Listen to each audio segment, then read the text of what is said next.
Doctor Ambedkar చెప్పండి. నేను professor త్రివేదిని. ఈ మంచినీళ్ళు కేవలం అధ్యాపక బృందం కోసమే. నేనెవరిని అనుకుంటున్నారు? అవునవునవును, మా అందరికీ తెలుసు మీరు అధ్యాపకులని. కానీ మీకు కావలసిన నీటిని మీ ఇంటి దగ్గర నుంచే తెచ్చుకోవాలని మా అందరి ఉద్దేశం.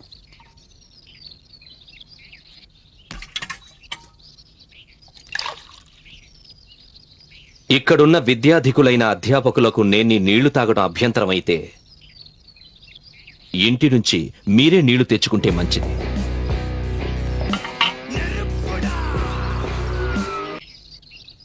లేదా ఈ నీటిని పవిత్రం చేసుకోండి. మీరు త్రివేది కదా, అపవిత్రమైన నీటిని పవిత్రం చేయగల మంత్రాలు మీకు తెలుసుండాలి. తెలీదా? నేను చెప్తాను. అమేధ్య శవచండాల మద్య మాంసాది దూషితాత్. ఇది వృద్ధ హరిస్మృతిలోనిది. మళ్ళీ చెప్పనా? అమేధ్య శవచండాల మద్య మాంసాది దూషితాత్.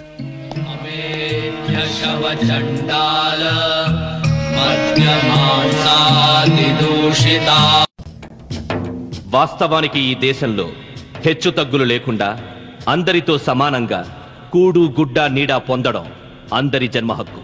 గౌరవప్రదమైన జీవితాన్ని గడపాలని అనుకుంటే స్వయం సహాయమే అన్నిటికంటే ఉత్తమోత్తమమైన మార్గం.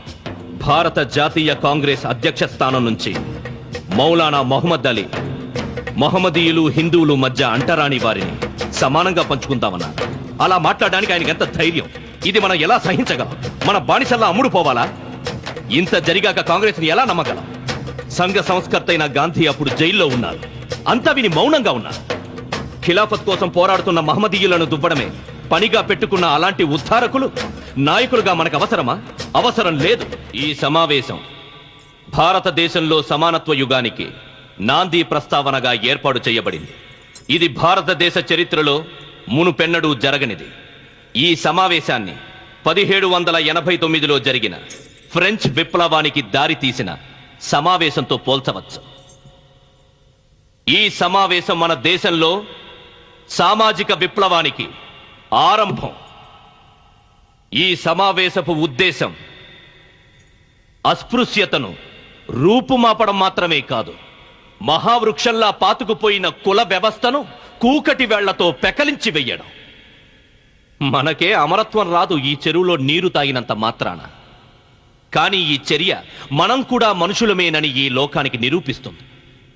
హోదా అనేది పుట్టుక వల్ల కాదు, కేవలం ప్రతిభ వల్ల నిర్ణయించాలనే సిద్ధాంతాన్ని మనం యావత్ భారతానికి చాటి చెప్పాలి.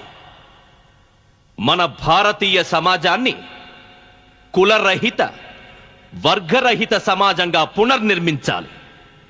మనుషులంతా సమానులై పుట్టాలి, సమానులై మరణించాలి అనే సిద్ధాంతాన్ని మనమందరం పాటించాలి.